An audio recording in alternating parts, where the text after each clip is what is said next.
like a high 63.33.25 ES. I don't actually know what the this line is, but I drew it like back in Feb when we were hitting all-time highs. But it's there, so that's cool. It seems to be working, or close to working. I'll adjust it to the new high, but if this continues to fail, be looking like there and there at supports. Falling back below the prior all-time high could be interesting, especially like over the weekend. But I do think today's gains are probably a little less stable given the lack of delta up here. Like this is all just zero DTs, and those are gone now. So we'll see what happens. But closing the day above the market maker's expected move.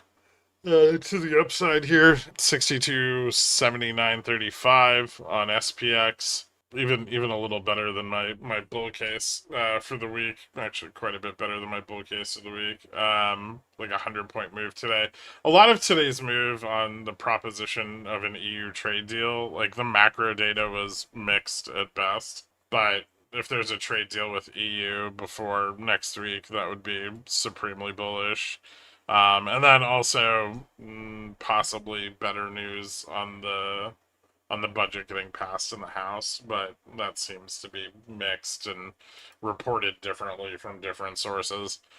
Right-leaning sources are saying everything's great, totally going to get the bill signed by tomorrow. Left-leaning sources are saying it's never getting signed.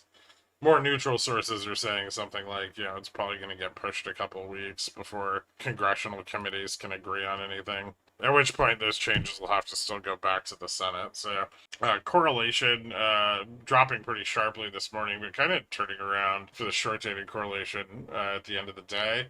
3-month correlation, once again, moving up into the end of the day. And that seems to be continuing to trend higher.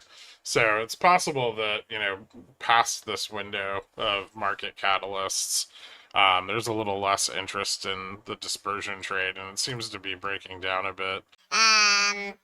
Commodities, a little rejection as it started to fill its gap. We got a tiny pullback in oil, giving back some of its like 3% gains yesterday. Gold also pulling back. Looks like some industrial metals dropping, copper, and agricultural, it's kind of mixed. Bond volatility a little lower today. Might have actually picked up with the belly of the curve rising after this morning's data indicates that the Fed is probably very unlikely to cut. Leverage on the carry trade rocketed, even though we only had a tiny move to the upside in the dollar. We had a very outsized move here from just under 8x back to 8.3x, which is pretty high. Forward yield on volatility actually breaking trend a little bit and turning down, and the bond curve falling, which does ease a little bit of the demand on long vol. So we might see skew bump a tiny bit today, but I think we won't get that for like another 10-15 minutes. Breadth getting really, really narrow. Stocks above their 20-day moving average, almost in line with stocks above their 50. And stocks above their 200-day moving average still climbing. Correlation between VIX, cash VIX falling again. But VIX still kind of bottoming out here. I still think we'll see some move in volatility, like at least short-term volatility. Fed fund futures, big changes today. The June rate cut or July rate cut almost entirely priced out. January rate cuts priced back to 2 by end of 2026, and then rate cuts by mid next year, almost back to 3 from just above 4. So this change is going to change leverage in the system, and as yields at the short end of the curve rise, there's money that has been deployed out of the short position there into equities that is going to want to pile back into this, probably post July FOMC. So I would keep a very close eye on like all the bills, like three months to 60, like three months to 2 years. I would watch very carefully. And then bear steepener falling back below 50 again, dropping by about 7%. Out here, we came really, really close on the monthly, like within, I think, cents 84.65, 84. Oh, we did. We actually broke just above, well, or just at the 1920. I guess we didn't actually break it. So we almost broke the 1929 trend out on the monthly, which is wild. And that's another that's our first test since back here in like Feb, the Feb high, and all of these tests off of this like 1929 trend rejected pretty harshly, and this does account for a little bit more liquidity in the system as that rises, but generally speaking, tests of this line also have like a little bit of macro significance, and that there's kind of no more money left when you test this. Like, there's no more money to buy more stocks. So I mean, if any macro conditions shift at all, it's very likely money will come out of equities.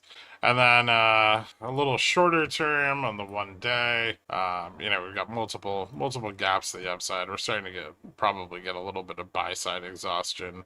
Obviously, we got a new high. We'll have to see if that develops into a rejection first, which it really hasn't yet, and then a reversal. And I still think reversal back at the prior all-time high, back here at 61.47.43. So we've got that gap to fill, and then if this were to break down, that might be a bearish well, at least downside continuation possible. As far as the upside, I put an imaginary line up here with the 1929 trend test. I guess that's really like the last technical resistance. And then I got a few up here that are kind of just estimates. Remember that, without any historic price action above all-time highs, these could be a little less accurate. So take them with a grain of salt. I know I'm good at picking them, but still, they do have a margin of error. I'd be very interested in filling 60.31. But we'll see. We've got big catalysts next week. We've got to see if the bill passes and what is going to happen with tariffs, and if we actually even have like 2 out of the 90 promised trade deals. So this is going to be probably the week to make or break things. I think we also have some big economic data coming in this next week. We've got it's gonna be like I think it's a bunch of stuff. Monday, not too crazy. Tuesday, we're gonna have 52-week and 3-year auctions. We have consumer inflation expectations. Then we have FOMC minutes on Wednesday, and then Friday. Actually, you know what? Next week's pretty light. I thought we had PCE next week. Do we have PCE before the Fed meeting then? Or the same day? Oh, it's on the 15th. Our CPI and PPI are out on the 15th and 16th. So we don't have to worry about those next week. But, okay. Yeah, Fed meeting's the last Wednesday of July.